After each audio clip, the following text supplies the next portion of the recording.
ఆరాధనలో సాక్ష్యాల్లో మీరున్నారు తండ్రి. స్తోత్రాలు తండ్రి. మహిమ ఘనత ప్రభావాలు మీకే ఆరోపించుకుంటున్నాం తండ్రి. స్తోత్రాలు తండ్రి. వందనాలు ప్రభావ. అయ్యా ఇప్పుడు నాయన మీ దివ్యవాక్యం ద్వారా నాతో మాతో మీరు మాట్లాడండి నాయన. మీ శక్తితో మీ బలముతో అభిషేకముతో నన్ను నింపు నాయన. మీ సత్యవాక్యమును సరిగా విభజించి మీ పరలోకపు జ్ఞానముతో నన్ను నింపు నాయన. అభిషేకించు తండ్రి. నీకు స్తోత్రములు నాయన. అనేకమైన నూతన విషయాలు మాకు చెప్పండి నా ప్రభు. మాకేది అవసరమో మీకు తెలుసు నాయన ప్రభు. మేము ఎలాగీ లోకంలో జీవించాలో, ఏ రీతిగా జీవించాలో మాకు తెలియపరచు తండ్రి. సహాయం చేయతండి. పరిశుద్ధాత్మ దేవుడా మీరే కార్యం చేయండి. దయగల తండ్రి, కృపగల నాయన మీకే స్తోత్రాలు తండ్రి నాయన. నాతో మాతో మీరు మాట్లాడండి నాయన. అదే రీతిగా నాయన మైక్ శబ్దం ద్వారా వింటున్న ప్రతి ఒక్క బిడ్డని మీరు దర్శించండి ప్రభు. యూట్యూబ్ ద్వారా చూస్తున్న ప్రతి బిడ్డని మీరు దర్శించి స్పర్శించి ఈ పరిశుద్ధాత్మ కార్యాలు బలముగా జరిగించండి నాయన. ఆత్మకార్యము జరిగించి సహాయం దయచేయమని యేసు అతి పరిశుద్ధ నామంలో అడిగి వేడుకొనుచున్నాము తండ్రి. ఆమేన్. హల్లెలూయా. అయితే శుక్రవారం కొన్ని విషయాలు మనం విన్నామండి. అదే రీతిగా మరి ఈరోజు కూడా కొన్ని విషయాలు మనము విందాం. ఇక్కడ మరి యోసేపుని ఎక్కడి నుంచి వెళ్ళాడండి అతను? రాజు దగ్గరికి చెరసాల నుంచి వెళ్ళాడు. ఇంకా మీకు అంత డీటెయిల్గా చెప్పాలంటే మనకు టైం సరిపోదు. మీకు అనేక మార్లు చెప్పాను, మీకు తెలుసుకోవడానికి అనమాట. అయితే చెరసాల నుంచి ఆయన వెళ్ళినప్పుడు అతన్ని రాజు ఎందుకు పిలిపించాడు?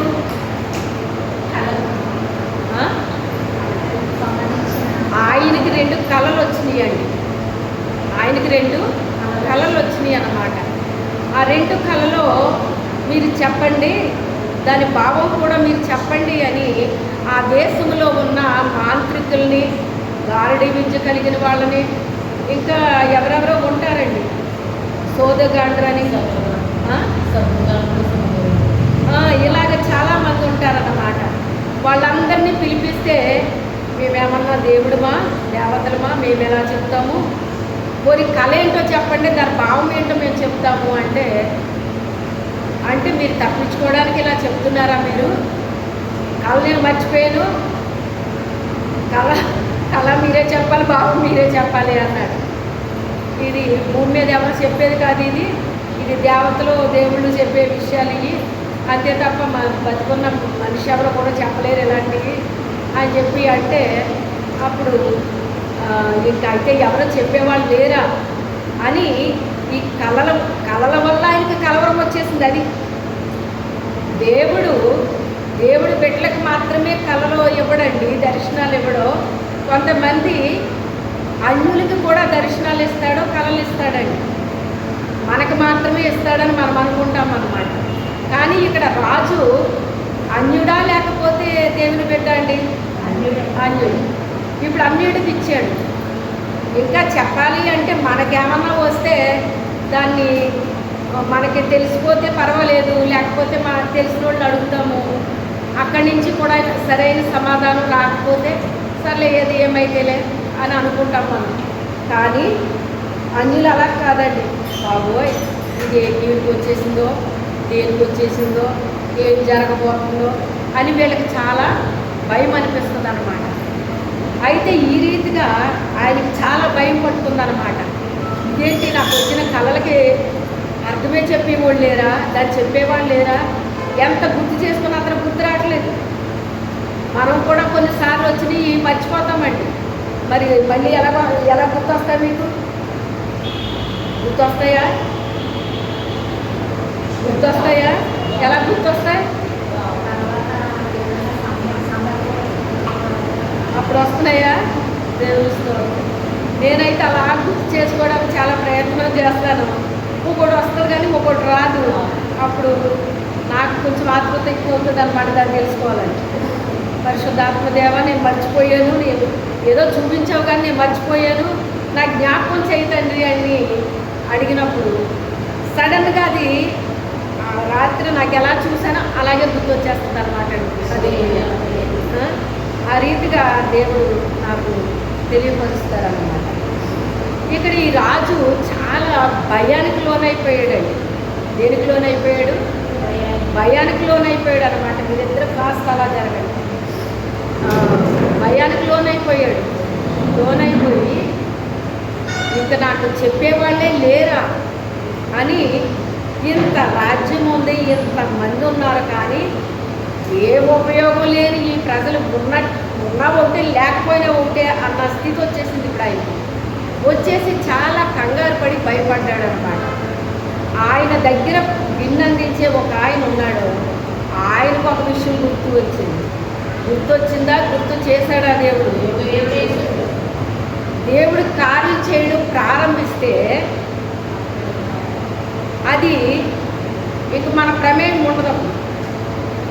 అప్పటి వరకు ఏడవచ్చు, ప్రార్థన చేయొచ్చు, దుఃఖపడవచ్చు, ఉపవాసాలు ఉండొచ్చు, అన్నీ చేయొచ్చు. కానీ తన టైం ఉంటుంది. నా సమయం ఇంకా రాలేదమ్మా అంటాడు దేవుడు.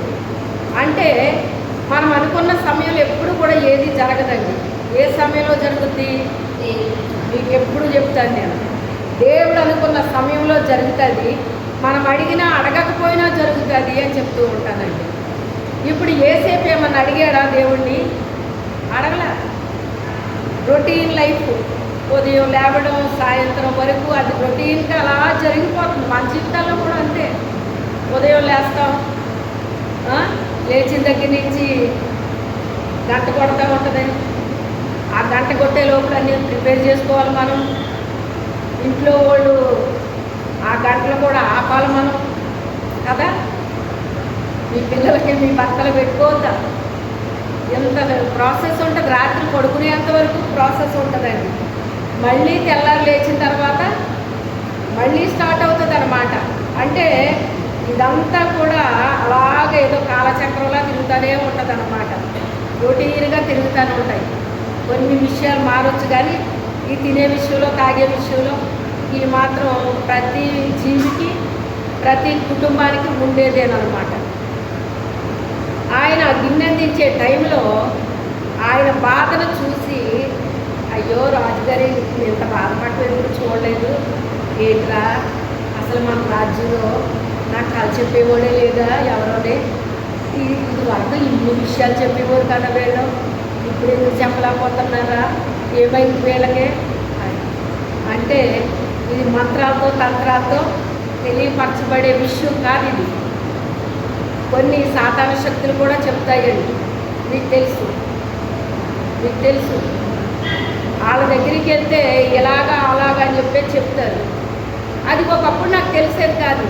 దేవుడికి మాత్రమే తెలుసు కదా, వీడికి ఎందుకు తెలుస్తుంది, ఎలా తెలుస్తుంది ఇది అని అనుకునేదాన్ని. నేను అనుకున్నప్పుడు నాకు బాగా అలాగా శరీరానుసారంగా ఆధ్యాత్మికంగా ఎదిగే కొద్దీ అప్పుడు నాకు అర్థమైంది ఏంటి అంటే, అప్పుడు పరలోకంలో యుద్ధం జరిగినప్పుడు దూతలు గెలవలేకపోయాడు. ఏ దూతలు?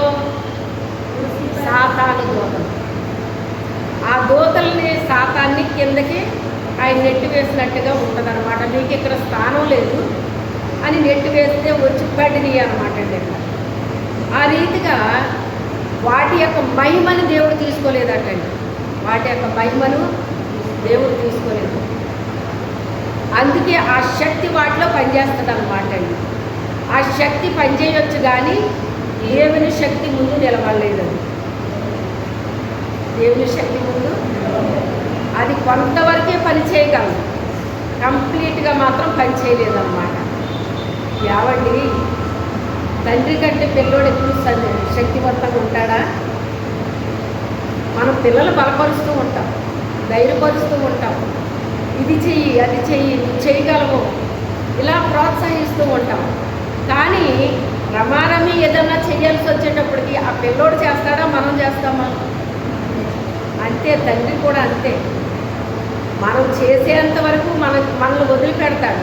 నువ్వు చేయగలవు, చెయ్యి, నువ్వు వెళ్ళగలవు, వెళ్ళు, ఇలాగ మనల్ని ప్రోత్సహిస్తాడు, ధైర్యపరుస్తాడు, బలపరుస్తాడు, అన్నీ చేస్తాడు. కానీ ఒక్కొక్కసారి నిలబడాల్సిన టైంలో ఆయన నిలబడిపోతాడు.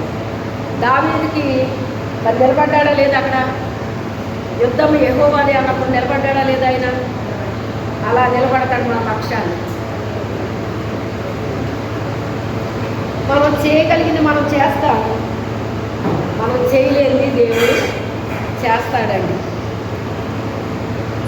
అప్పుడు ఆ బాధపడుతుంటే, ఏంటయ్య గారు మీరు ఎప్పుడు ఇంత బాధపడలేదు, ఏంటయ్యా అంటే ఏం చెయ్యనురా, ఈ కళలో నన్ను నిద్రపోనివ్వట్లేదురా, ఇవి వచ్చిన దగ్గర నుంచి నాకు అసలు తిండి మీద లేదు, దేని మీద లేదు, ఇలా అయిపోయిందిరా నా పరిస్థితి అని బహుశా చెప్పు ఉండాలన్నమాట. చెప్తే అతను అంటాడు కదా, అయ్యగారు నేను జైల్లోకి వెళ్ళినప్పుడు ఒక హెబ్రీయుడు ఉన్నాడండి అందులోని, అతను మాకు కళలు వస్తే చెప్పాడండి, ఆ కళల ప్రకారంగానే మాకు జరిగింది అయ్యగారు. ఎక్కడున్నాడు రా అతను అన్నాడండి. ఇలాగా చెరసాలలో ఉన్నాడండి అన్నాడు. అవునా అని చెప్పేసి వెంటనే భటులను పంపించాడంట. వెంటనే భటులను పంపించినప్పుడు యోసేపు ఎప్పుడు ఎలా ఉండేవాడో అలాగే రొటీన్గా అతను జరుగుతుంది అతని లైఫ్. ఆ రోజు ఉదయం లేవగానే భటులు వచ్చారు.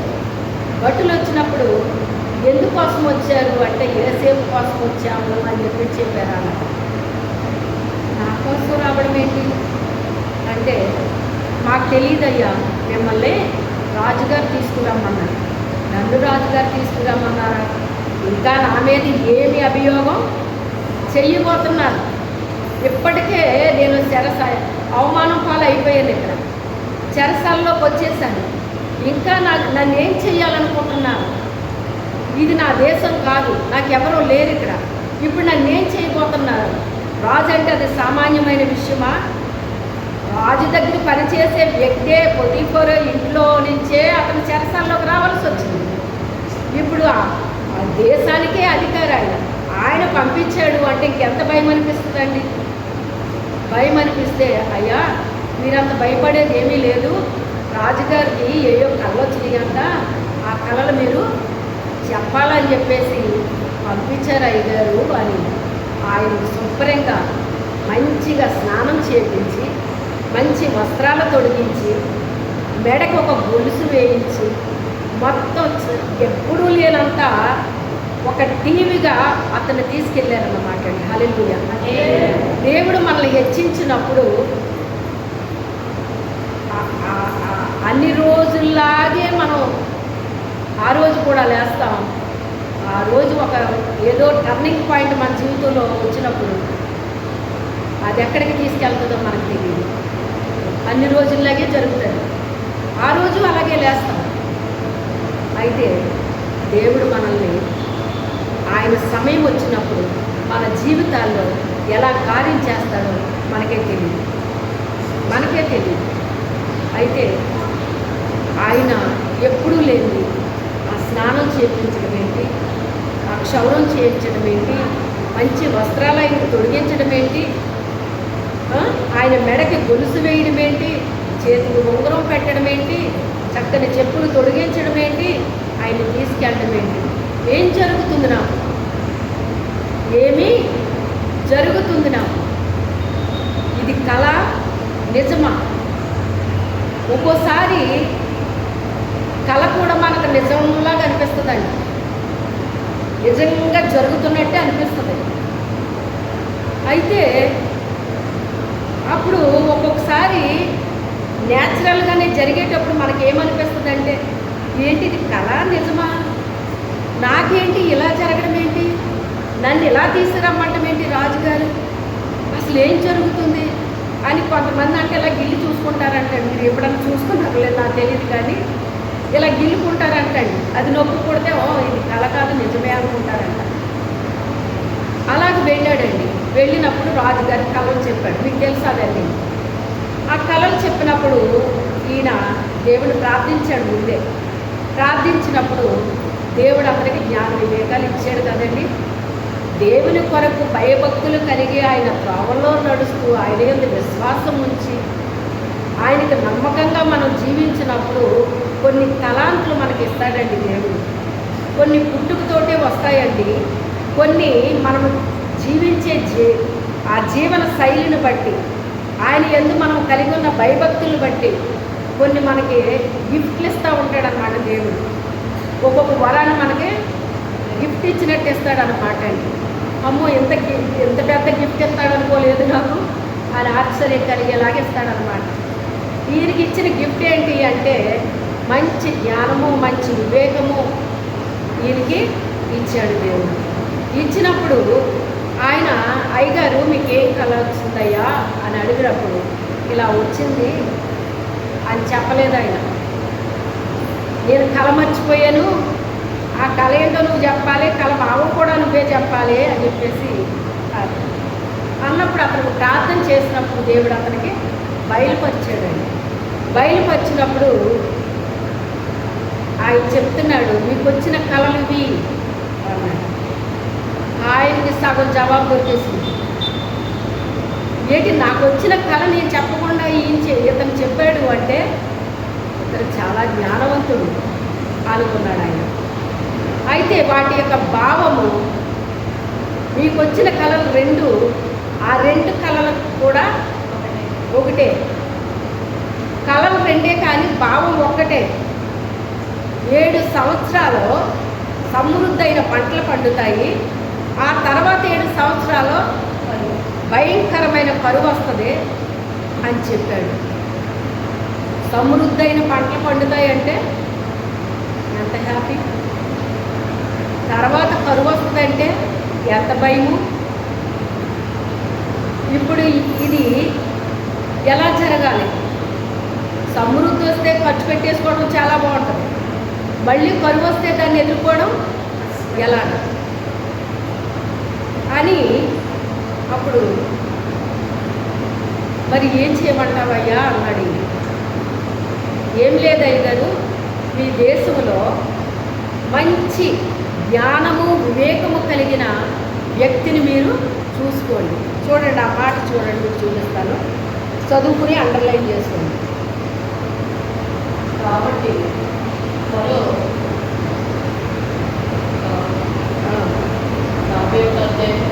అవునవును. కాబట్టి ఫరో వివేక జ్ఞానములు గల ఒక మనిషిని 41:32 వచ్చింది. ఈ కార్యము దేవుని వల్ల నిర్ణయింపబడి ఉన్నది, ఈ దేవుడు శీఘ్రముగా జరిగించును. అందుచేతనే ఆ కళ ఫరోకు రెట్టింపబడింది. కాబట్టి ఫరో వివేక జ్ఞానములు గల ఒక మనిషిని చూచుకొని ఐగుప్తు దేశం మీద అతను నియమింపవలను. ఫరో అట్లా చేసి దేశం పైన అధిపతులు నియమించి సమృద్ధిగా పంట పండు 7 సంవత్సరములలో ఐగుప్తు దేశం అంతటా 5వ భాగం తీసుకున్నాడు. రాబోయే ఈ మధ్య సంవత్సరంలో దొరికి ఆహారం అంతా సమకూర్చి ఆ ధాన్యం ఫరో చేతికి అప్పగించి ఆయా పట్టణంలో ఆహారానికే భద్రం చేయబడు. చాలండి, చాలు చాలు. అయితే ఈయన ఏమేమి చెప్తున్నాడంటే, జ్ఞాన వివేకము కలిగిన వ్యక్తిని మీరు చూసుకోండి, తర్వాత కొంతమంది అధిపతుల్ని నియమించుకోండి. ఈ సమృద్ధైన పంటలు పండినప్పుడు ఆ ధాన్యాన్ని ఏం చెయ్యాలి? సమకూర్చి రాజుకి, అంటే ఏమంటారు దాన్ని, చదువమ్మా. రాబోయే ఈ మధ్య సంవత్సరంలో దొరికి ఆహారం అంతా సమకూర్చి ఆ ధాన్యం ఫరో చేతికి అప్పగించి. ఫరో చేతికి అప్పగించమంటున్నాడు. ఫరో చేతికి అప్పగించడం అంటే ఏంటి? అదంతా ఆ గొడౌన్స్లో నింపాలన్నమాట. ఫరోకి సంబంధించిన గొడౌన్స్ ఉంటాయి కదా, వాటిల్లో నింపాలన్నమాట అండి ఈ ధాన్యాన్ని. అలాగా ఎక్కడికక్కడ ఆ ధాన్యాన్ని సేవ్ చేయాలన్నమాట అండి. దాన్ని చెయ్యాలి. చేసి దాన్ని ఏం చెయ్యాలి అంటే, ఆ 7 సంవత్సరాలు వచ్చే కరువుని వీళ్ళు ఎదుర్కోవాలి. ఎదుర్కోవడం అంటే ఏంటి? నేను మొన్న కదా చెప్పాను మీకు, నేను నీకు 100 రూపాయలు చేతికి వస్తే ఏం చెప్పాను?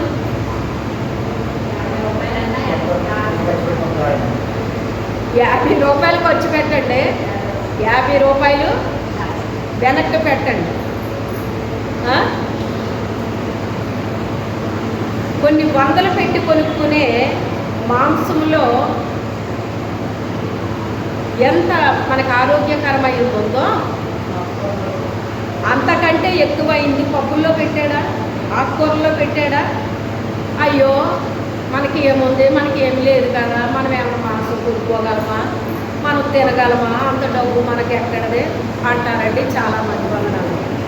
కానీ నువ్వు అంత పెట్టి కొనుక్కోకపోయినా దానిలాంటి ఆకుకూరలు పెట్టాడు దేవుడు, దానిలాంటి పప్పులు పెట్టాడు దేవుడు. 400-500 పెట్టి నువ్వు మాంసం తీసుకోని అవసరం లేదు. నీకు 100 రూపాయల్లో 50 రూపాయల్లో పప్పు వస్తుంది, ఒక 20 రూపాయల ఆకుకూర వస్తుంది. వస్తుంది. ఇప్పుడు ఏది తిన్నా సమానం అయిందా లేదా చెప్పండి. అంటే దేవుడు ఎవరికి పెట్టేది వాళ్ళకి పెట్టాడు. అది మనం తెలుసుకోవాల్సింది. ఇప్పుడు మనకి 100 రూపాయలు వచ్చినాయి అమ్మ.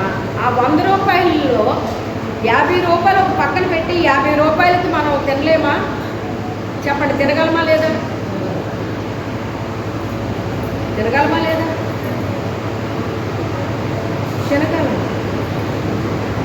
తినగలం. కాకపోతే ఎవరో తింటున్నారు కాబట్టి మేము తినాలి అనుకుంటే అప్పులు మిగులుతాయి. వచ్చింది సరిపోదు సరికదా, అప్పులు మిగులుతాయి. కొంతమంది ఆ ఏమి వడ్డీలు అయ్యి కాపులు వడ్డీలో వేయో. మరి ఇప్పుడు ఏమంటున్నారు అట్లా నాకు తెలీదు, అలాగనే వారు ఇప్పుడు మరి ఏమంటున్నారు ఇప్పుడు ఇచ్చి ఏంటి అలాంటివి ఏమీ లేవా? అది ఎంత వడ్డీ పెరుగుతుందండి అసలు చెప్పాలంటే నీకు వచ్చిందే నీకు సరిపోవటం లేదంటే నువ్వు అప్పు ఎక్కడ తీర్చగలుగుతావు? మనలో మనం ప్రశ్న వేసుకుందాం. నీకు వచ్చిందే సరిపోవట్లేదని నువ్వు సరిపెట్టుకోవట్లేదు. ఇది మన చేతిలోనే ఉంది.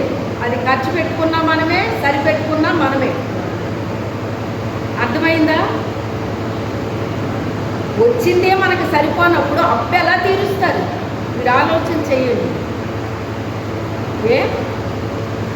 కొంతమంది ఇప్పుడు ఏం చేస్తున్నారంటే బాగా విపరీతంగా చేసేసి కోట్లు సంపాదించేసి ఒకటి వేరే దేశం వెళ్ళిపోతున్నారు, లేకపోతే చచ్చిపోతున్నారు. ఆ భార్య అంటదే, నాకు ఏమైనా ఇచ్చారా మీరు? నా పరిస్థితే బాగాలేదు, నేనేం చేయను అంటది. ఇంకా ఎవ్వలే ఏమవ్వాలి? ఇంకా అలాంటి వాళ్ళు లేరా? ఉన్నారు. అందుకే దేవుడు ప్రతి ఒక్కరికి కూడా ఆహారాన్ని కుమ్మరిస్తాడండి. మన్నాను అందరికీ కుమ్మరించలేదా దేవుడు? అందరికీ కుమ్మరించాడు. 7వ రోజున కుమ్మరింపబడదు, 6వ రోజునే 7వ రోజుది కూడా మీరు సమృద్ధి ఉంచుకోండి అన్నాడు ఆయన. అంటే వీళ్ళు ఏం చేశారంటే ఎందుకు కొరవదో దేవుడు అలాగే చెప్తాడు. మరి విశ్వాసంతో వచ్చిన వాళ్ళేనండి వీళ్ళందరూనే, ఎర్ర సముద్రాన్ని దాటి వచ్చిన వాళ్ళేనా వీళ్ళందరూనే అనుకునంట సమకూర్చుకోకుండా అలా చూస్తున్నారంట. కుమ్మరింపబడలేదు. ఆ ఆహారం ఆయన కుమ్మరించలేదు. ఆ రోజు ఏమున్నారంట? దేవుడు చెప్పాడు, చెప్పినా వాళ్ళు పట్టించుకోకపోతే ఉపవాసం ఉండాల్సి వచ్చింది. ఆ రోజు ఉపవాసం ఉండాల్సి వచ్చింది. మళ్ళీ ఆయన ఏం చెప్పాడంటే, ఏ రోజు మన ఆ రోజే మీరు కూర్చుకుని ఆ రోజే తినేయండి, రేపటికి మిగల్చొద్దు, మిగిలిస్తే అది పురుగులు పడతాయి అన్నాడు ఆయన. కొంతమంది ఏమో దేవుడు ఎప్పుడు గుర్తిస్తారో ఏంటంటే రోజులు ఆకలేస్తున్నట్టు ఎలాగా అని అంట కొంచెం దాచుకున్నాడు. అందులో పురుగులు పట్టేసినాడు. దేవుడు చెప్పింది నిజమా కాదా?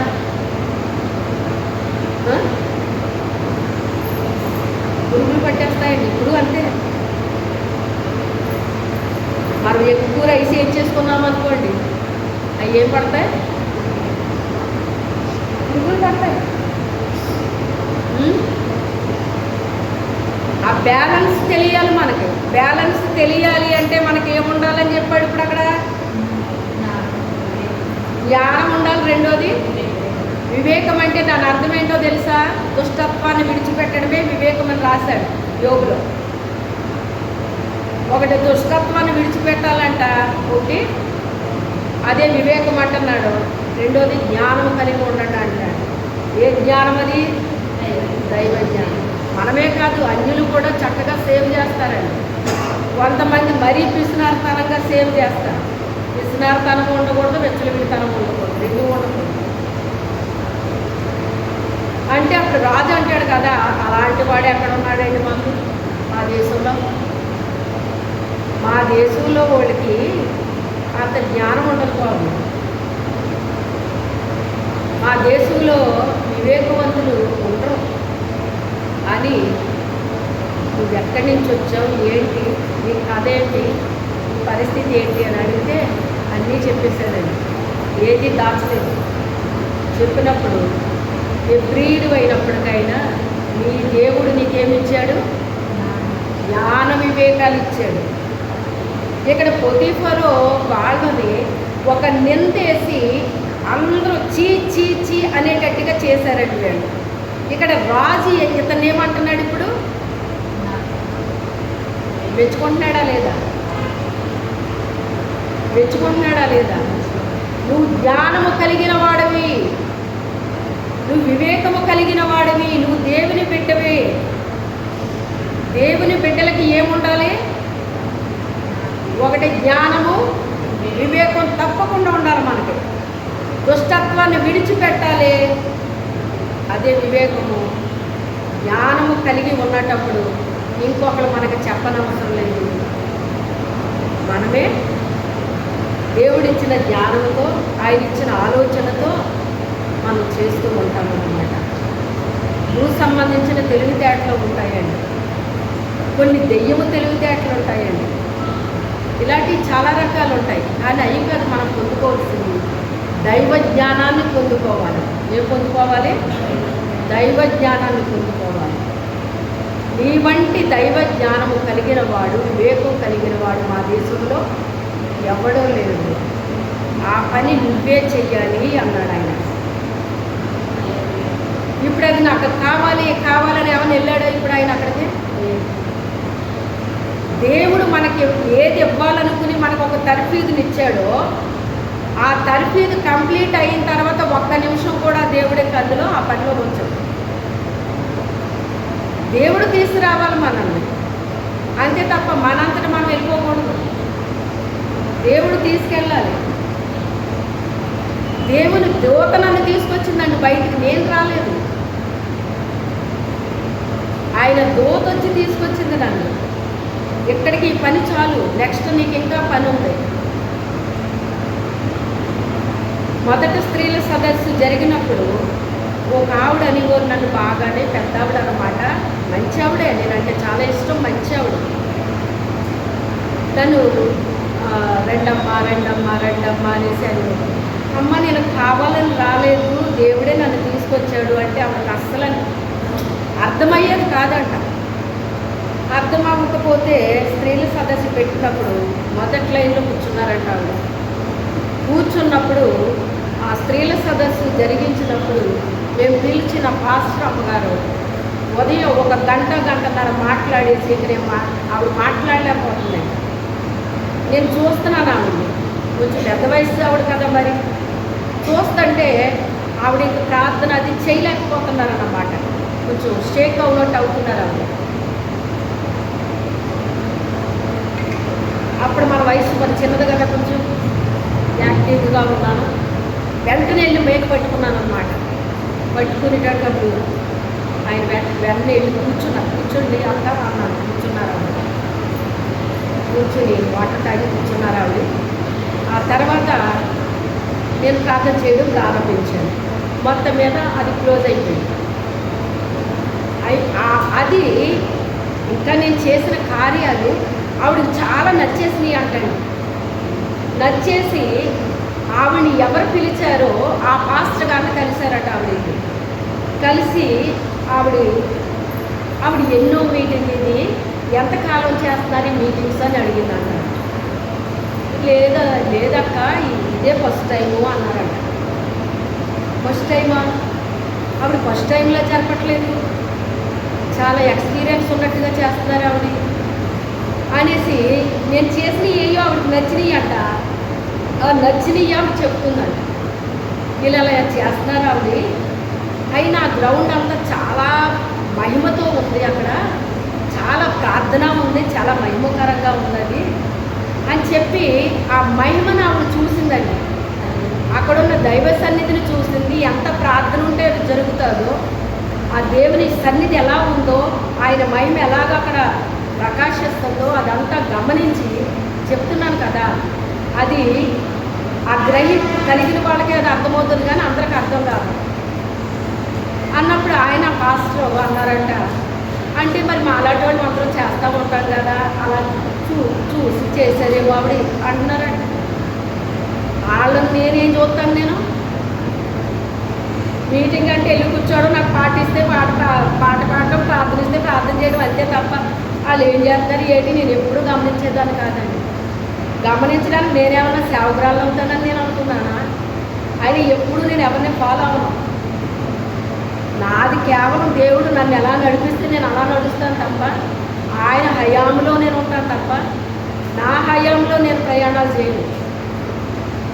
అంటే ఏమో చాలా బాగా చేశారు. మరి ఆవిడైతే చాలా మీటింగ్స్ జరిపిన ఆవిడ ఉన్నారు అని చెప్పి చాలా ముచ్చట పడిపోయారమ్మా ఆవిడ మిమ్మల్ని చూసి, అంటే మీరు చేసిన కార్యాలు చూసి అని చెప్పేసి. ఆ మధ్యాహ్నం నుంచి ఎవరు లేరు, నన్నే నిలబెట్టాడు దేవుడు. హ్యాపీగా నిలబడలేదు నేను అప్పుడు, లోపల ఏడుతున్నాను, పైకి నిలబడ్డాను అనమాట. అంటే అది ఎలా ఉంది అంటే దిక్కులేక నిలబడినట్టు ఉంది నాకు. ఇంకా అక్కడ చెప్పేవాళ్ళు ఎవరు లేరండి. నన్ను అవకాశం అడిగిన ఇద్దరికి చెప్పాను, నువ్వు ఒక గంట చెప్పమ్మా, నువ్వు ఒక గంట చెప్పమ్మా అంటే ఇద్దరు సేవకురాళ్ళు అండి. వాళ్ళిద్దరూ వాళ్ళ సీనియర్స్ వాళ్ళు. నేను ఇంకా సేవకురాలు అవ్వలేదు, ఏదో చిన్న పని ఇచ్చాడు దేవుడు. వాళ్ళిద్దరూ ఇవ్వ అంతసేపు నేను చెప్పలేనని అంటుంది ఆ సీనియర్ పాస్టర్ గారు. 10 నిమిషాలు తప్పితే పావు గంట మాట్లాడతానంటుంది ఆవిడ. పర్వాలేదు సిస్టర్ మాట్లాడండి, ఒక గంట మాట్లాడండి అంటున్నాను. ఎందుకంటే నేనేం చెయ్యాలి ఇప్పుడు? దేవుని ఉద్దేశం ఏంటంటే దేవుడు నన్ను నిలబెట్టాలని ఆయన ఉద్దేశం. నేను మధ్యలో ఈవిని పిలిపించుకున్నాను. అది ఆవిడని పిలిపించాను కానీ ఆవిడ వండించాడు ఆయన, ఆవిడ పంపించేశాడు. ఆ తర్వాత ఇంకొక ఆవిడ అడిగారు, సిస్టర్ నాకు ఒక పావు గంట ఇవ్వండి, నేను మాట్లాడదాం అనుకుంటున్నాను. పావు గంట ఏంటండి, ఒక గంట మాట్లాడండి అంటున్నారు. అప్పుడు మేము అంతసేపు వద్దండి ఆయన ఇద్దరూ కలిసి అరగంట కూడా మాట్లాడలేదమ్మా. ఆ తర్వాత ఇంక దిక్కులేదు ప్రభు అనుకుంటా నిలబడ్డాను అనమాట. ఇంకేం చెయ్యను నేను, ఎలా మాట్లాడాలో కూడా తెలియదు, నేనేం ప్రిపేర్ అవ్వలేదు, ఏమీ లేదు. కానీ నిలబడిన తర్వాత దేవుడు నిలబెట్టుకున్నాడు. చీకటి పడిపోయినా కూడా ఒక్కళ్ళే అవ్వట్లేదండి. నాకు షుగర్ అమ్మ, నాకు బీపీ అమ్మ, నాకు నడుము నొప్పి అమ్మ, నేను ఎక్కువసేపు కూర్చోలేనమ్మా అన్నవాళ్ళు కూడా కదలలేదు. అది విచిత్రం. అన్నింటి కొరకు మేము ప్రార్థన చేస్తామండి. వచ్చిపోయే ప్రయాణాల కొరకు ప్రార్థన చేస్తాం, అన్నింటి కొరకు చేస్తామన్నమాట. అయితే ఏది ఏమైనప్పటికైనా అంత ఘనంగా దేవుడు జరిగించాడు. దేవుని సమయంలో దేవుడు జరిగిస్తాడండి. మనకి బాబాయ్ నేనేం చెప్పగలను, నేనేం మాట్లాడగలను, నాకేమొచ్చు అని మనం భయపడిన భయంతోటైనా నిలబెట్టేస్తాడు అన్నమాట. అంటే ఇంకా దిగ్గు లేక నేనే చెయ్యాల్సి వచ్చింది అన్నట్టు చేస్తాడన్నమాట. ఇంకా మనం తప్ప ఇంకా చేసేవాళ్ళు అక్కడ ఉండరు. ఆ పరిస్థితికి తీసుకొచ్చేస్తాడు దేవుడు. నువ్వే చెయ్యాలి బాబు ఈ పని అని చెప్పేసి అంటే, అమ్మో నేను ఎక్కడ చేయనండి, నా వల్ల కాదండి, మీరే చూసుకోండి, మీ దేశస్తులు చూసుకోండి. ఎందుకంటే సహజంగా పరాయి దేశస్తుల్ని నమ్మరు, అవునా కాదా? వారి దేశస్తుల మీద ఉన్న నమ్మకం పరాయి దేశస్తుల మీద ఉంటుందా చెప్పండి? ఉంటుందా చెప్పండి? ఉండదు. అయినప్పటికైనా ఒక రాజు కోరుకునేటట్టు దేవుడు చేశాడు. హల్లెలూయా. ఒక సామాన్యుడు కాదు, ఒక రాజే తను కోరుకుంటున్నాడు. ఒక రాజు కోరుకునేటట్టుగా దేవుడు చేశాడు. ఒక సామాన్యుడు రాజు కింద వర్క్ చేసి అతనేమో భయంకరంగా అవమానపరిచేశాడు. ప్రజల్లో తలెత్తుకోలేకుండా అయిపోయాడు అతను. కానీ ఆ దేశ రాజు ఇతను ఏం చేశాడు? ఘనపరిచాడండి. ఘనపరిచాడు. నీ వంటి వాడు మా దేశంలో ఎవడో లేడు, అది నీకే అప్పగిస్తున్నాను. ఇదిగో రాజవస్త్రాలు నువ్వు ధరించుకో, ఈ రాజభూషణాలు నువ్వు ధరించు. ఆ రాజు ఎక్కే గుర్రాన్ని ఎక్కి దేశమంతా కూడా ఇతన్ని తిప్పమని ఏర్పాటు చేశాడు. నేను కేవలం రాజును మాత్రమే పనంతా ఏం చేస్తాడు. అంటే రాజు ఏమని చెప్తున్నాడు ఇక్కడ? నేను ఒక దూపునని చెప్తున్నాడు. అంతేనా? కేవలం నేను ఒక దూపునంటే అసలైనోడు ఇతను. దాన్ని ఎంత గౌరవిస్తున్నారో మీరు అంత ఇతను కూడా మీరు గౌరవించండి అని చెప్పేసి ఆ దేశమంతా కూడా అతన్ని ఘనంగా అతన్ని జయ జయ ధ్వనులు చేసుకుంటూ రాజుకి జయము కలుగునుగాక, ఇంతేనా అంటారు? ఆయన ముందు నడుస్తూ పక్కన నడుస్తూ ఏమంటారండి? రాజుకి జయము జయమని చెప్పరా? మరి ఎంత ఘనపరిచాడు దేవుడు. ఎక్కడైతే అతను తలదింపుకున్నాడో, ఏ దేశానికి వచ్చి అతను తలదింపుకున్నాడో అదే దేశంలో అతన్ని రాజుగా చేశాడండి దేవుడు. రాజుగా చేశాడు. అయితే అసలు మళ్ళీ మధ్యలో ఈ రాజు ఎట్లా, ఈ రాజుని తీసేస్తే బాగుంటుంది, అప్పుడు నేను ఫ్రీగా తిరగచ్చు అనుకుంటాడా? అనుకోడా? అదే దుష్టత్వం అంటే. అదే దుష్టుడికి అయితే ఏముంటుందంట? ఏళ్ళ కింద నేను ఉండడం ఏంటి, నేనే కనబడాలి అని చెప్పేసి ఏమనుకుంటారట? ఆ రాజుని చంపించే పథకం వేస్తారటండి. కానీ అతని దుష్టత్వాన్ని విడిచిపెట్టిన వ్యక్తి అతను. ఆ రాజు ఏ ప్లేస్లో పెట్టాడో అది మీరాడా ఎప్పుడన్నా? ఆ రాజుకి లాభాన్ని సంపాదిస్తున్నాడు కానీ అతనికి నష్టం కలుగజేస్తున్నాడా? గుణవతి అయిన భార్య దొరుకుట అరుదు, అట్టిది ముత్యము కంటే అమూల్యమైనది. ఆమె తన భర్తకి పెనిమిటికి ఏం చేస్తుందని ఉంది? అతనికి లాభమే కానీ నష్టము తీసుకురాదట. ఆ రాజుకి లాభాన్ని తీసుకురావడానికి ఆలోచిస్తున్నాడు ఇప్పుడు అతను. ఎంత పెద్ద పోస్ట్లో దేవుడు నాకు అప్పుడు ఇచ్చిన కళ ఇప్పుడు నెరవేర్చాడా అని ఇప్పుడు అర్థమైంది యోసేపు. యోసేపు అన్నలకి తండ్రికి ఆ కళలు వచ్చినప్పుడు చెప్పినప్పుడు వాళ్ళు తిట్టారు, కోప్పడ్డారు, పగ పెట్టుకున్నారు. కానీ వాళ్ళకి అప్పుడే అర్థమైపోయింది ఇతను ఎప్పటికైనా ఒక గొప్ప అధికారి అవుతాడని. కానీ ఆయనకు అనిపించలేదు, తెలియలేదు. ఆయన ఇప్పుడు అయిన తర్వాత తెలిసింది. అయిన తర్వాత తెలిసిందని తెలిసి, ప్రభువా 17 సంవత్సరాలప్పుడు నాకు కలలు ఇచ్చావు, ఇప్పుడు నాకు 30 ఏళ్ళు వచ్చినాయి. ఇశ్రాయేలీలకు 30 సంవత్సరాలు వస్తే వాళ్ళకి పరిపూర్ణులు అన్నమాట అండి. ఆ 30 సంవత్సరాలకి తీసుకొచ్చి పెట్టాడు ఆ పదవిలో. అంటే ఆయనకు ఒక సమయం ఉంది. మన సమయాల్లో దేవుడు ఎప్పుడు కార్యాలు చేయడు, ఆయన సమయంలో కార్యం చేస్తాడు. అప్పటి వరకు వెయిటింగ్లో ఉండాలి. మనం వెయిటింగ్లో ఉండాలి. వెయిటింగ్లో లేకపోతే సీతాకోక చిలుక ఒక దాంట్లోకి వెళ్ళిపోయి ఒక గదిలోకి, అది 21వ రోజు ఎప్పుడో బయటకు వస్తుందట. ఆ బయటకు వచ్చినప్పుడు చాలా ఇబ్బంది పడుతూ ఉంటుందంట. ఇబ్బంది పడుతుంటే ఒక పిల్లోడు ఏం చేశాడంటేనంట, అమ్మో ఇది ఇబ్బంది పడుతుంది అని చెప్పేసి దాన్ని బయటికి లాగేశాడంట. బయటికి లాగేస్తే అది ఎగరట్లేదు.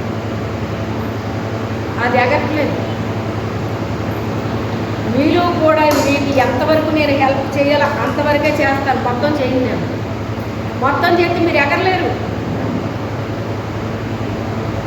మొత్తం చేస్తే మీరు ఎగరలేరు. మీకు కొన్ని శ్రమలు వస్తాయి, కొన్ని కష్టాలు వస్తాయి. వాటిల్లోనే మీకు శక్తి వస్తుంది. ఆ శ్రమలో మిమ్మల్ని ప్రభా ఈ శ్రమ నుంచి వీళ్ళకి తొలగించి అని ప్రార్థన చేశాను అనుకోండి, శ్రమలు తొలగించబడతాయి. మీరు చేతగానోళ్ళగా ఉంటారు, ఎప్పటికీ అలాగ ఉంటారు మీరు. కానీ ఆ శ్రమలు దేవుడిచ్చాడు. ఆ శ్రమలు ఎందుకంటే నిన్ను ఒక మంచి వ్యక్తిగా తీర్చిదిద్దాలని ఇచ్చాడు ఆయన. ఆ ఇచ్చిన ఆ శ్రమల్ని మధ్యలో మాలాంటి వాళ్ళు ప్రవేశించకూడదు. అది తట్టుకునే శక్తి మీకు ఇవ్వాలని ప్రార్థన చేయాలి తప్ప ఆ శ్రమలు తొలగించని మేము ప్రార్థన చేయకూడదు. తండ్రి, ఈ గిన్నెను నా యొద్ద నుంచి తొలగించు, అయినను నీ చిత్తమే జరిగించు అన్నారు. ఎవరో అంటే అది ఎంత శ్రమో ఎంత బాధ అనుభవించబోతున్నాడో ఆయనకు తెలుసు. అందుకే ఇప్పుడు ఆయన ఏం వాడుతున్నాడు అక్కడ? తండ్రి, ఈ గిన్నెను అంటే ఈ శ్రమని, నేను అనుభవించబోయే శ్రమ చాలా పెద్దదండి, అది తొలగించు, అయినను నీ చిత్తమే జరిగించు. ఎప్పుడైనా దేవుణ్ణి పొరపాటు ఏదైనా అడిగితే అండి, నేను ఇప్పుడు కాదులేండి, ఇంకా కాస్త చిన్న వయసు, ఆధ్యాత్మిక జీవితంలో కూడా ఇంకా కొంచెం చిన్నగానే ఉన్న వయసు అన్నమాట అండి అది. అప్పుడు ఒక ప్రార్థన ఏంటంటే, ప్రభువా ఫలానాది కావాలంట, ఈయన నాకు చెప్తా ఉండేవారు, ఫలానాది కావాలి, నువ్వు దేవుణ్ణి అడుగు, నువ్వు దేవుణ్ణి అడిగి ఇచ్చేస్తాడు, నువ్వు దేవుణ్ణి అడిగి ఇచ్చేస్తాడని కోరిన. నాకు అలా అడగడం నాకు ఇష్టం ఉంటుంది. అప్పుడు ఈయన ఎక్కువ నన్ను టచ్ చేసేటప్పటికి ప్రార్థన చేసి, ప్రభువా ఫలానాది కావాలంట, ఇవ్వండి, నేను ఇమ్మని అడిగానని ఇచ్చేయొద్దు, అందులో ఏం కీడుందో ఏముందో నాకు తెలియదు కదా, మరి మనం అడిగిన వాటిలో కొన్ని మన కీడు వచ్చేస్తుందండి, వాటి వల్ల కొన్ని దెబ్బలు తినాల్సి వస్తుంది మనం. దానివల్ల మాకేదైనా కష్టం ఉంటే కనుక, శ్రమ ఉంటే కనుక ఇవ్వద్దు ప్రభు, నేను అడిగానని ఇచ్చేయొద్దు, అది నీ చిత్తమైతేనే, మీరు ఇవ్వాలనుకుంటేనే ఇవ్వండి, లేకపోతే వద్దని కానీ అలా ప్రార్థన చేసేదాన్ని. చూసారా, ఇప్పుడు ఇంక అది కూడా చేయలేదు, ఆ స్టేజ్ వెళ్ళిపోయింది అంట, ఆ ప్రార్థన స్టేజ్ వెళ్ళిపోయింది అంట. ఇప్పుడు మనసులో ఏదైనా అనుకుంటే జరిగే స్టేజ్లోకి తీసుకొచ్చారు దేవుడు. ఇక నోటితో అడిగే స్థితి కూడా లేకుండా చేసింది.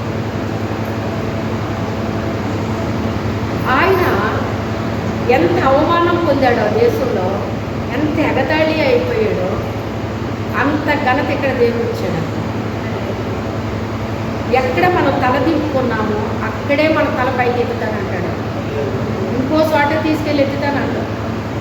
నువ్వెక్కడ తల దింపుకున్నావో అక్కడే నీ తల పైకి ఎత్తుతానంటాడు. నువ్వెక్కడ నష్టపోయావో అక్కడే నిన్ను ఆశీర్వదిస్తానంటాడు.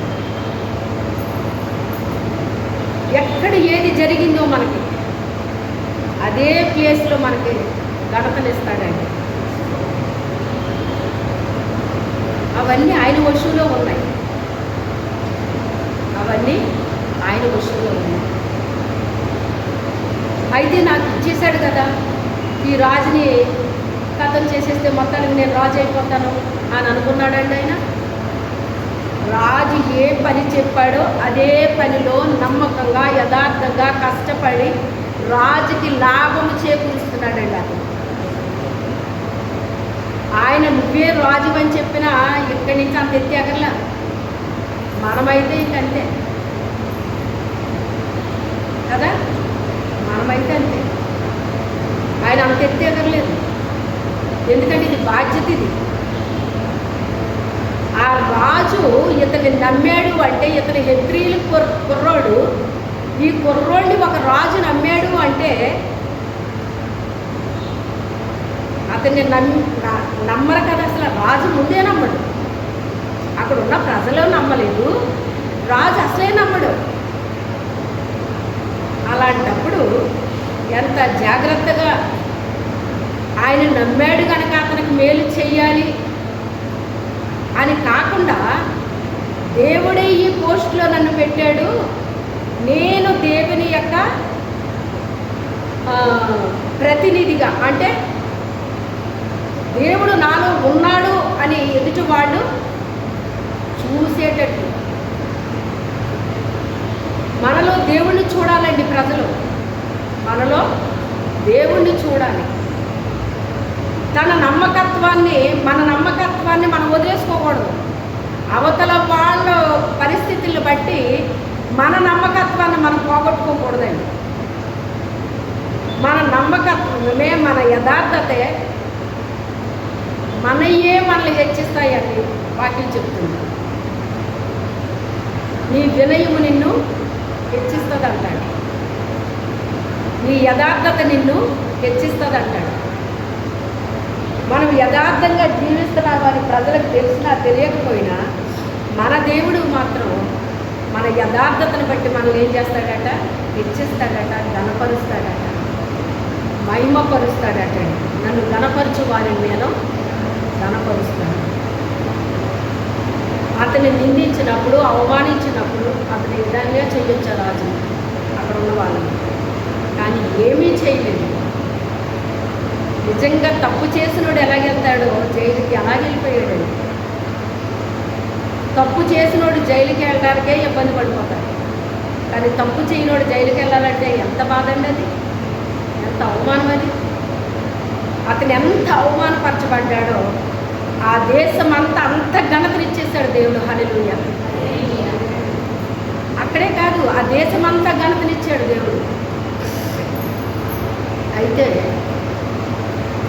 ఆ రీతిగా ఆ 7 సంవత్సరాలు మంచి పంటలు సమృద్ధిగా పండినవి. ఎక్కడికక్కడ మనుషుల్ని నియమించాడు. అతను గొడౌన్స్ కట్టించేశాడు. ఎక్కడ గొడౌన్స్లో అక్కడ ధాన్యాన్ని నింపేశాడు. ఎలా నింపాడట? వాళ్ళ ధాన్యాన్ని కొనుక్కోవాలని వచ్చి ప్రజలు వాళ్ళ దగ్గర డబ్బు ఉన్నంతకాలం డబ్బుతో కొనేశారటండి. ఆ డబ్బు అయిపోయిన తర్వాత వాళ్ళ దగ్గర ఉన్న వెండి బంగారంతో ధాన్యం కొనుక్కున్నారు. అవి కూడా అయిపోయిన తర్వాత వాళ్ళ దగ్గర ఉన్న పశువులు కూడా అమ్మేశారట. ఆ రీతిగా వాళ్ళ ధాన్యం కొనుక్కొని తిన్నారండి. ఏది ఏమైనప్పటికైనా అతను ఎవరికి మేలు చేశాడు? రాజుకి లాభాన్ని సంపాదించాడండి. ఇంకొక మంచి మాట ఏం రాయబడిందంటే, ఆ దేశం వాళ్ళకి ధాన్యం ఇచ్చి మీ పొలాల్లో చల్లుకోండి అన్నాడట. తినేటివి కాదు, మీ పొలాల్లో ఏం చేయాలి? చల్లండి. ఒక్క గింజ నాటితే ఎన్ని గింజలు వస్తాయండి? ఒక్క వెన్నుకి ఎన్ని గింజలు వస్తాయి? ఏమ్మా, ఒక వెన్నుకి ఎన్ని గింజలు వస్తాయి చెప్పండి? అంత కరెక్ట్గా చెప్పేక్కర్లే.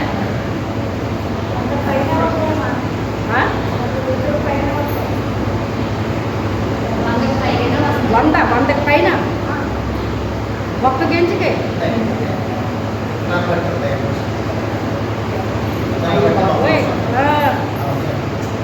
అందుకే కావాలి మీ పొలాల్లో చల్లండి అన్నాడు ఆయన. అంటే వీళ్ళు తినేశారనుకోండి, ఆ రోజుతోనే అయిపోతాయి. అదే గింజలో జల్లితే ఎంత పంట వస్తుంది? చాలా పంట వస్తుంది. అందుకే మొదటి గింజలు పట్టుకెళ్ళి మీ పొలాల్లో చల్లుకోండి అని చెప్పాడు అనమాట. ఆ వచ్చిన పంట ఉంటుంది కదా, ఆ పంట 5 భాగాలు రాజుకిమ్మన్నాడు. మిగతా పంట మీరు మీ పిల్లలు తినండి, సమృద్ధిగా తినండి. కానీ 5 భాగాలు మాత్రం ఎవరికి ఇమ్మన్నాడు? రాజుకి ఇచ్చేయమన్నాడు. అంటే ఇప్పుడు రాజుకి ఏం చేరుస్తున్నాడు ఆయన? లాభము చేరుస్తున్నాడు. అలా అని చెప్పేసి వాళ్ళ పొట్ట కొట్టాడా? ఆకలితో పెట్టాడా? చూసారా?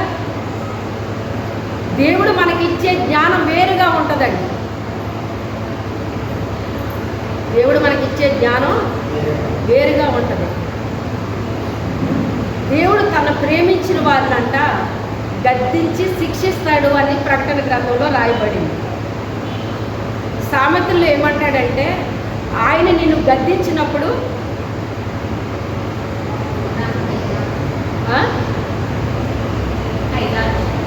దేవుడు గద్దించినప్పుడు అంట నువ్వు ఒప్పుకో అంటాడనమాట. దేవుడు గద్దిస్తే ఏం చేయాలంట? ఒప్పుకోవాలి. దేవుడు ఎలా గద్దిస్తాడు? ఎలా గద్దిస్తాడండి? మాలాటోళ్ళ ద్వారా గద్దిస్తాడు. అవునా కాదా? మీకు ఏదైనా నష్టం జరిగిందనుకోండి, అది కూడా గద్దిస్తాడు. ఒకటి ఇస్తాడు అన్నమాట. ఎందుకు ఇచ్చాడు? ఒకటేనే, చెప్పిన మాట వెనక. చెప్పిన మాట వినే పిల్లోడిని ఎవరైనా కొడతారా చెప్పండి? ఏరా నా చేతులు ఏమన్నా ఖాళీగా ఉన్నాయని కొడుతున్నానా నిన్ను? నాకు పని పాట లేక కొడుతున్నానా నిన్ను? నీకు బుద్ధి లేక కొడుతున్నాను నేను. నీకు బుద్ధి ఉంటే నేను కొట్టను. నీకు చాలాసార్లు చెప్పాను, ఎన్నిసార్లు చెప్పినా నీకు బుద్ధి రాలేదు. అంతే తప్ప నా చేతులు ఖాళీగా ఉన్నాయి నేను కొట్టట్లేదంట. అవునా కదా? అలాగే దేవుడు కూడా చెప్తాడు, మాలాంటి వాళ్ళ ద్వారా చెప్తాడండి. చెప్పినప్పుడు మీరైనా నేనైనా సరి చేసేసుకుంటే ఏ ప్రాబ్లం ఉండదు. దేవుడితో గద్దించుకునే పని ఉండదు మనకి. ఆయన దెబ్బతినే అవసరము ఉండదు మనకి. ఆయనకి ఏమన్నా సరదా మనం పట్టడం అంటేని, మనం శిక్షించడం అంటే సరదానా ఆయనకి? తప్పు చేసినప్పుడు తప్పకుండా ఆయన శిక్షిస్తాడండి. ఆయన ప్రేమించిన వారిని మాత్రమే గద్దిస్తాడు, శిక్షిస్తాడని యోహాను గారి ప్రకటనలో రాశాడండి. అంటే ఆయన మనల్ని గద్దిస్తున్నాడు, శిక్షిస్తున్నాడు అంటే దాని అర్థం ఏంటి? ఆయన నన్ను ప్రేమిస్తున్నాడని మీరు అర్థం చేసుకోవాలి. నన్ను ప్రేమిస్తున్నాడు కనుకే నన్ను గద్దిస్తున్నాడు అని అర్థం అవ్వాలి. ఆయన నన్ను ప్రేమిస్తున్నాడు కనుకే శిక్షిస్తున్నాడని అర్థం అవ్వాలి. ఆ దెబ్బ తినకుండా, శిక్ష పొందకుండా నువ్వు ఉండాలి అంటే దేవుడు చెప్పినప్పుడు మొదటిసారి నువ్వు మాట వినాలి. నీకేం చెప్తే అది చెయ్యాలి. అప్పుడు గద్దింపులు ఉండవు, మనకి దెబ్బలో ఉండవండి.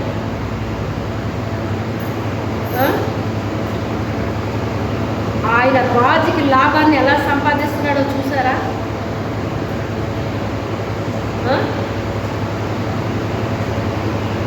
అక్కడ ప్రజలకి తిండి లేకుండానే చేయలేదు, అలానే రాజుకి నష్టము చేయలేదు. అదే ఇక్కడ గుణవతి అయిన భార్య దొరుకుటకు అట్టి ముత్యము కంటే అమూల్యమైనది. ఆమె పెనిమిటికి ఏం చేసిందంట? గౌనుల యొద్ద ఆమె పెనిమిటి కొనియాడబడుతున్నాడటండి. ఎవరిని బట్టి? ఆమెను బట్టి.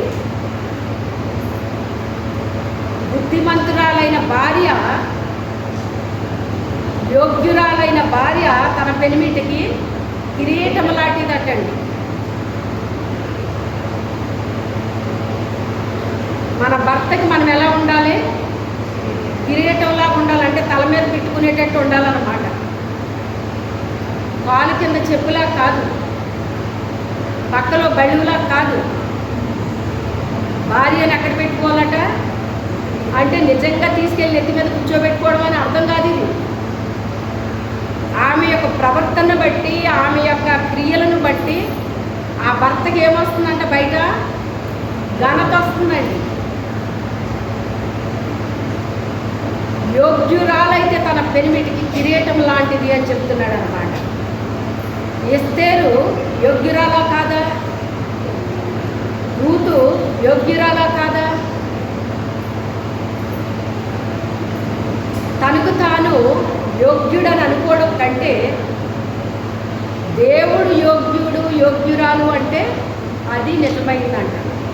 అతిశయించువాడు తనను బట్టి కాదు, కానీ ఎవరిని బట్టి అతిశయించాలంట? ప్రభువుని బట్టి మనం అతిశయించాలంట. అప్పుడు ఆయన మనల్ని యోగ్యులుగా ఎంచుతాడట. నా దేవుడి వల్లేనండి, నా దేవుడి వల్లే అండి. అది నేను ఈ రోజున ఎలా ఉన్నానంటే దేవుడి వల్లేనండి, నేను ఎలా ఉన్నానంటే దేవుడి వల్లేనండి అని చెప్పి ఆ కృతజ్ఞత ఎన్నడూ మనలో నుంచి పోకూడదన్నమాట. ఒకరోజు 2 రోజులు చెప్పేసి ఇంకా వదిలేస్తే కాదు, అది మన నరనరాల్లో జీవించుకోవాలన్నమాట. తండ్రి, ఈరోజు నేను ఇలా ఉన్నాను అంటే ఇది నీ కృపే నాయనా, నీవు ఇచ్చిన జీవితమే నాయనా. ఎన్నోసార్లు ప్రాణాపాయ స్థితులు వచ్చినాయి, మరణ పంచుల వరకు వెళ్ళిపోయాను, కానీ నన్ను వెనక్కి తీసుకొచ్చావయ్యా అని మన జీవితంలో ఏనాడు మర్చిపోకూడదండి. దేవుడు చేసిన ఏ కార్యమైనప్పటికైనా నేను ఎప్పుడు అదే చెప్తాను మీకు, అది చిన్నదైనా పెద్దదైనా ఎన్నడూ కూడా దాన్ని మనము మర్చిపోకూడదు. నా జీవితంలో ఇన్ని కార్యాలు చేశావయ్యా, ఇన్ని కార్యాలు చేశావు అని మనం మర్చిపోకూడదండి. ప్రతి దానికి మనం కృతజ్ఞతాస్తుతులు చెల్లించుడు లాగు చేయుట దేవుని యొక్క చిత్తమై ఉన్నది. కృతజ్ఞతలు చెల్లించాలి. మేలు జరిగినా చెల్లించాలి, మేలు జరగకపోయినా చెల్లించాలి. మేలు జరిగినప్పుడు అందరూ చెల్లిస్తారు, మేలు జరగనప్పుడు చెల్లించాలి. మనం అది ఎవరో ఒక ఆయన అంటున్నారు అన్నమాట, మా పిల్లలు పాస్ అయిపోయారండి అనేసి పెద్ద కుటుంబం పెట్టారు. పాస్ అయిపోయారని అందరూ పెట్టుకుంటారో, ఫెయిల్ అయినప్పుడు పెట్టమ్మా. నువ్వు పాస్ అయిపోవడమే కాదు, ఫెయిల్ అయినప్పుడు కూడా నువ్వేం చేయాలి? ఓటం పెట్టుకుని దేవుని మహిమపరచు. కార్యం జరిగినప్పుడే కాదు, జరగనప్పుడు కూడా పెట్టు నువ్వు అంటున్నారు. ఆ రీతిగా రాజుకి ఆయన ఏం చేశాడట? లాభాన్ని సంపాదించాడట. మన వల్ల కూడా దేవునికి ఏమి రావాలి? లాభము సంపాదించాలి. మనం ఆయనకి మేలే కానీ మన జీవితంలో ఎన్నడూ కీడనేటువంటిది కలిగించకూడదు. చిచ్చి ఎందుకు వెళ్ళి ఇలా చేశానా అని మనల్ని చూసి ఆయన బాధపడకూడదు. ఒకప్పుడు బాధపడ్డాడు ఆయన. ఎప్పుడు?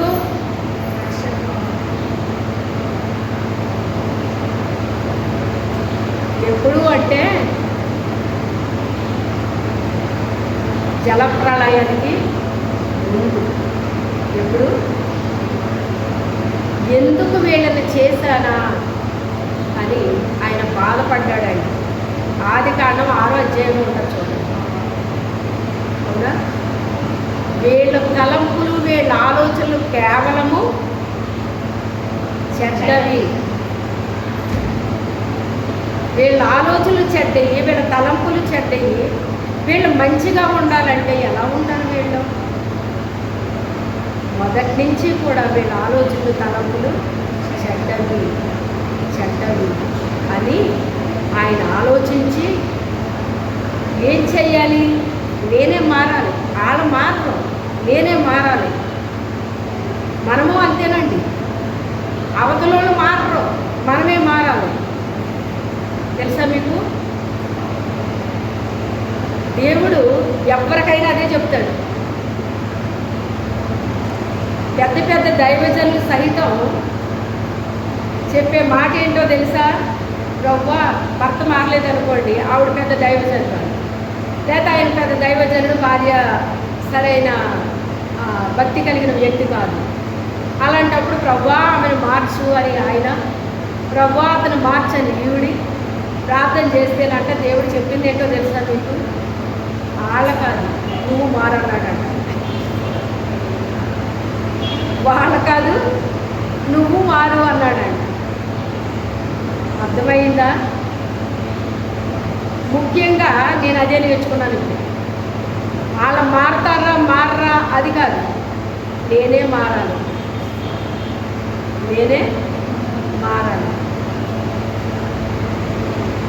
అది నేర్చుకున్నాను.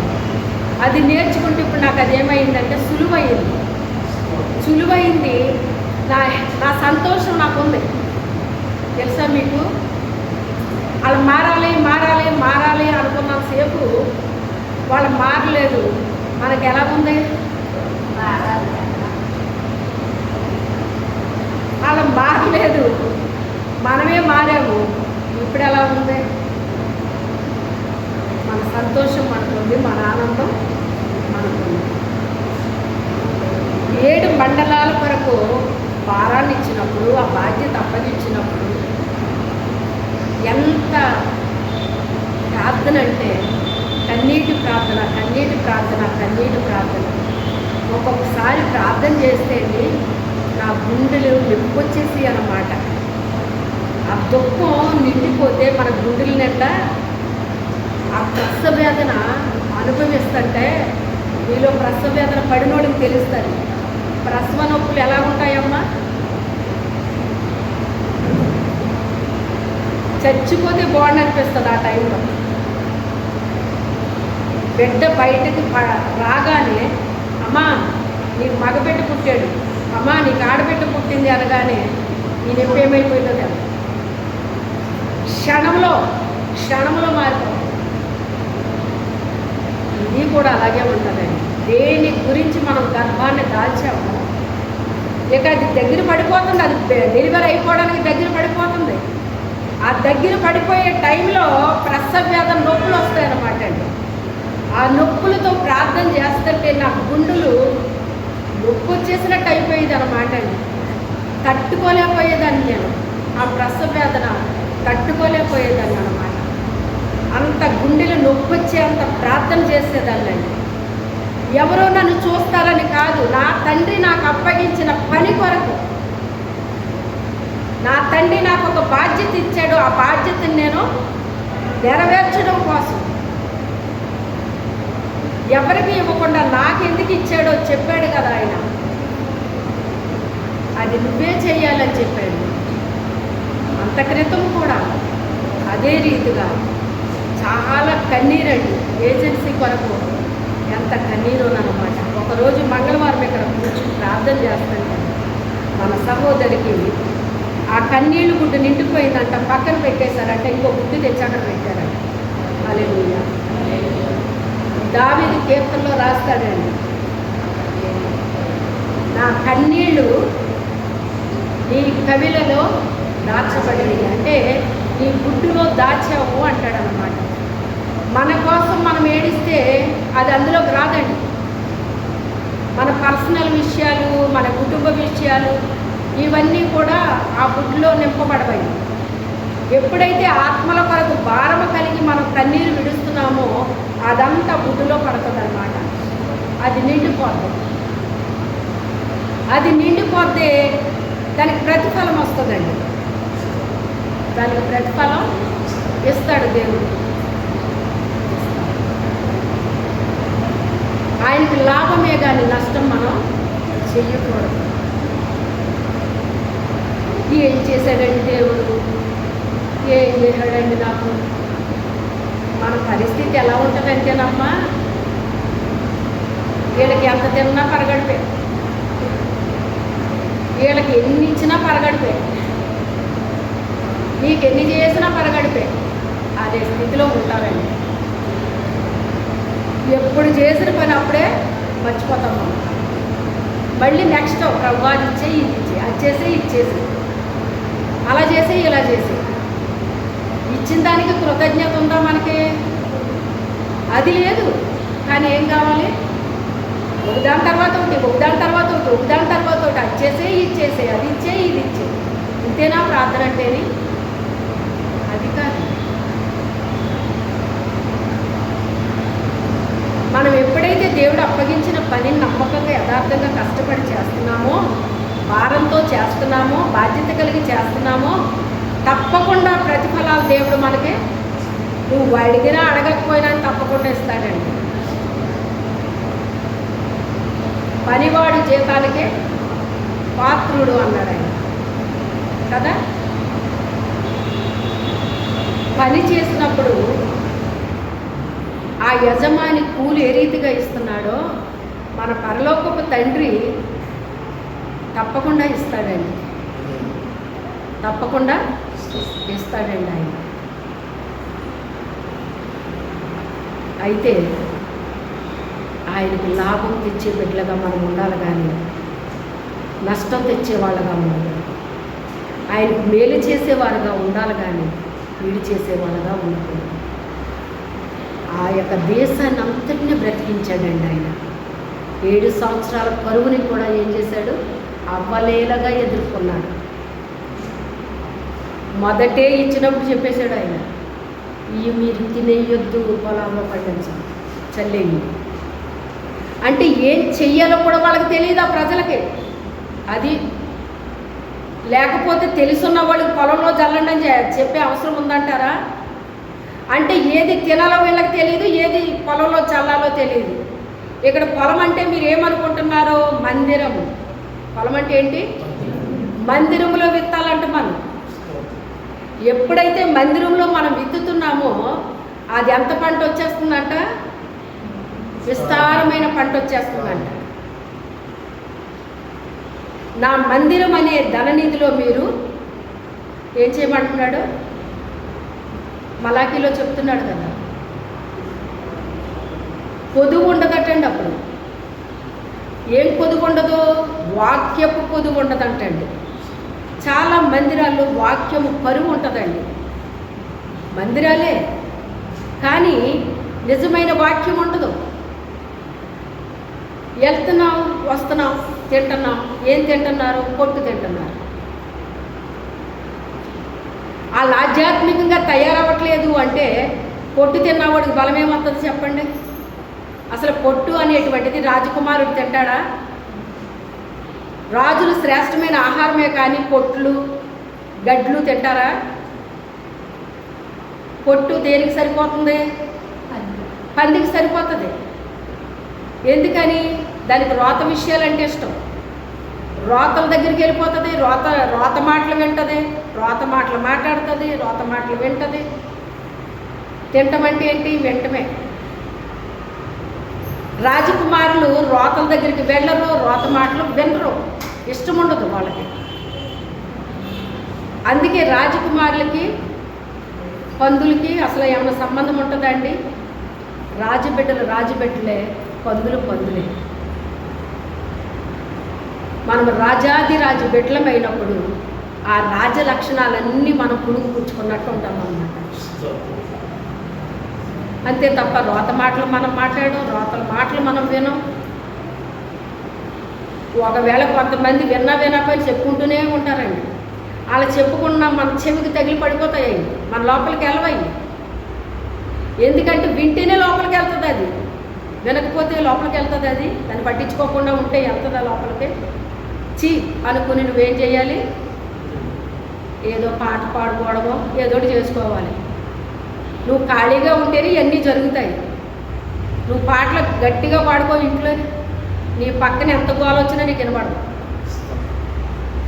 వాళ్ళని ఎంత గోలైనా పెట్టుకోనివ్వండి. దేవుడు ఒక మందిరం అంటే ఈ మందిరాలు కాదు, మీకు తెలుసు. ఆ పక్కనే మా ఇల్లు అన్నమాట. పాటలు ఎత్తే ఎలా ఉంటాయండి? ఆ కాలంలో పాటలు ఎత్తేని మొత్తం అంతా దద్దరిల్లిపోవాలన్నమాట.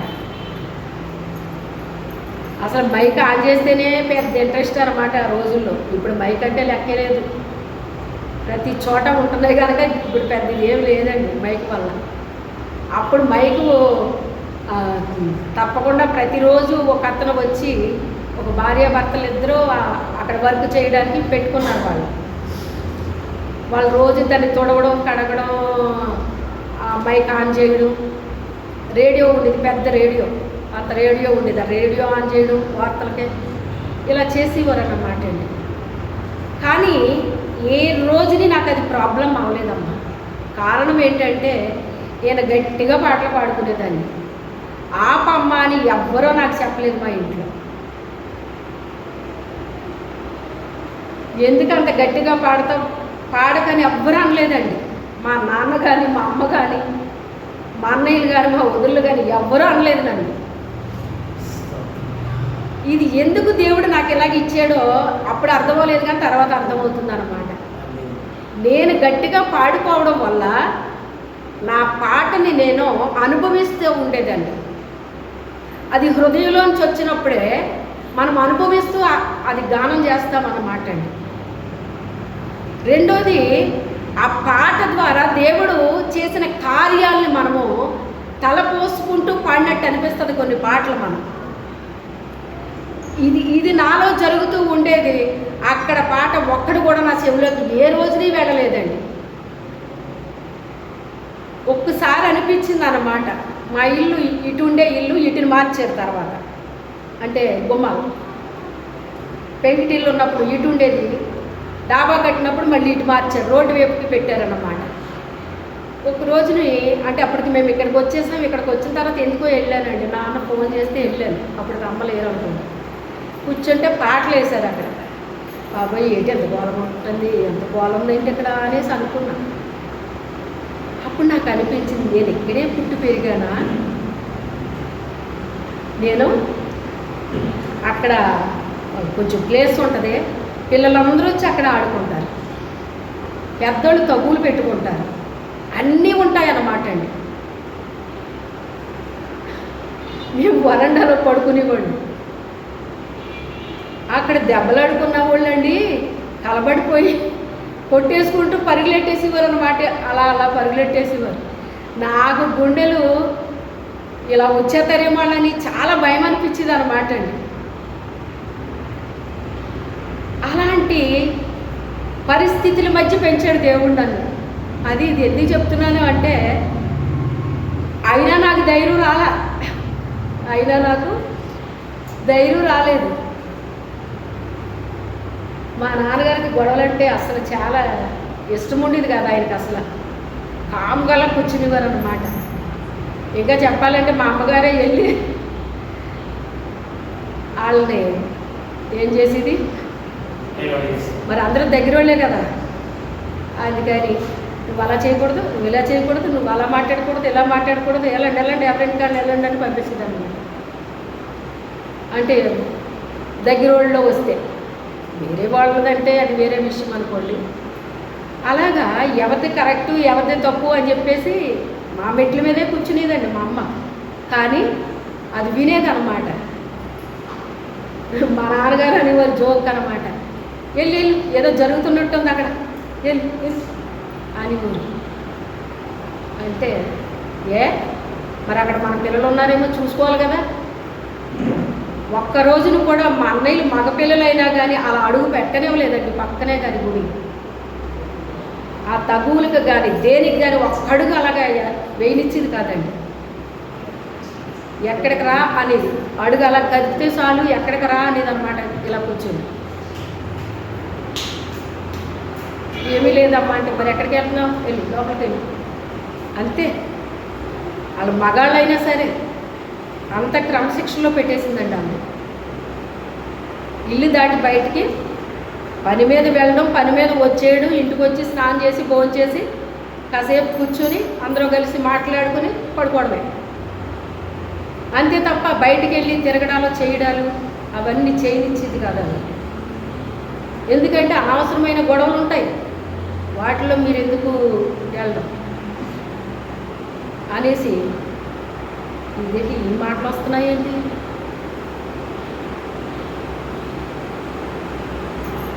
ఎవరో ఇలాంటి పనులు చేస్తున్నట్టన్నా ఉండాలి. ముందు దేవుడి హెచ్చరికనా వాళ్ళకి హెచ్చరిక ఇస్తున్నట్టు అనిపిస్తుంది నాకు ఎవరికో. మొత్తం ఎవరూ లేకుండా దేవుడు ఇలాంటి మాటలు రానివ్వడు, ఎవరికి అవసరం లేకుండా రానివ్వడు. ఇలాంటివి ఎప్పుడు చెప్పని మాటలు ఈ మధ్య వచ్చేస్తున్నాయి. మరి ఎవరి కోసం వస్తున్నాయో మీరు చేతులు అయ్యి ఎత్తక్కర్లేదు, కానీ మీ మనసులో మాత్రం పెట్టుకోండి, అనవసరమైన వాటికి మనము వెళ్ళకూడదు అని. మనకు వచ్చినవి ఎలాగో తప్పవు, అనవసరంగా మనం వెళ్ళకూడదు, మన లిమిట్స్లో మనం ఉండాలన్నమాట. అది అలాంటి జాగ్రత్తలు తీసుకోండి. ఆయన అందరినీ పోషించాడు, కరువు అనేటువంటిది అవ్వలేలుగా ఎదుర్కొన్నాడండి ఆయన. ఆ దేశం వాళ్ళు కాదట, వేరే దేశస్తులు కూడా వచ్చి ఆహారాన్ని కొనుక్కున్నారు. అక్కడ కూడా మరి ఆ కరువు వచ్చేసింది. ఎన్నో దేశాల వాళ్ళు వచ్చి అక్కడ ధాన్యం కొనుక్కొని పట్టుకెళ్ళి అలా బ్రతికారండి. అంటే ఒక్క వ్యక్తిని దేవుడు ఏర్పాటు చేసుకుంటే ఆ వ్యక్తిని ద్వారా అనేక మందిని బ్రతికిస్తాడటండి. హల్లెలూయా. అందుకే ఆ శ్రమల గుండా ఎందుకు వెళ్ళాడో, ఇవన్నీ ఎందుకు జరిగినాయో అతనికి అర్థం కాలేదు, కానీ ఆ తర్వాత అర్థమైనాయి అండి ఇవన్నీ కూడా. ఆ తర్వాత అక్కడ అమ్మాయిని చూసి పెళ్లి చేసేసారు ఆయన. పెళ్లి చేసేస్తే మొదటి కొడుకు పుట్టినప్పుడు ఇంటిని కూర్చిన బాధ మర్చిపోయాడటండి. అంటే తన అన్నదమ్ములు పెట్టిన బాధను మర్చిపోయాడటండి. అన్నలే కానీ పరాయి వాళ్ళ చూశారట, ఆ బాధ మర్చిపోయాడట. రెండో కొడుకు పుట్టినప్పుడు ఐగుప్తీయులు తన పెట్టిన బాధ మర్చిపోయాడట. చూసారా, అతను మంచివాడే కానీ దేవునికి ఇష్టమైన వాడే కానీ బాధ ఉండిపోయింది లోపల. ఆ బాధ మర్చిపోవాలంటే వీడికి ఏమవ్వాలి? పెళ్ళి అవ్వాలి. పెళ్ళి అయిన తర్వాత బహుమతులు ఇవ్వాలి. వీడికి గర్భఫలం ఆయన ఇచ్చు బహుమానము. ఇద్దరు పుట్టేటప్పుడు 2 బాధలు ఎగిరిపోయినాయి. ఇప్పుడు ఫ్రీ అయిపోయాడు కదా, ఫ్రీ అయిపోయాడు.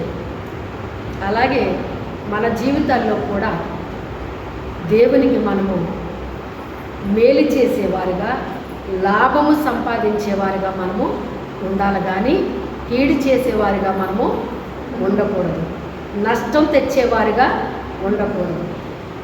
సోమరి అంట నష్టము చేసేవాడికి చెలికాడు అంటండి.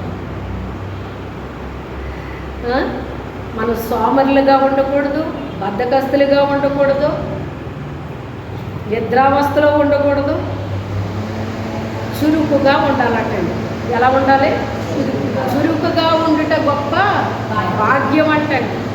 అందుకే ప్రభువా, నేను చురుకైన బిడ్డగా నేను ఉండాలయ్యా. అది నీ సొంత పని కావచ్చు, దేవుని పని కావచ్చు, ఎందులైనా కూడా మనం ఎలా ఉండాలి? చురుకైన బిడ్డల్లాగా మేము ఉండాలి తండ్రి. అట్టి కృప మాకు దయచేయి తండ్రి అని మనము ప్రార్థన చేద్దాం. మోకరించండి. మీలో ప్రేరేపణ కలిగిన వాళ్ళు ప్రార్థన చేయండి.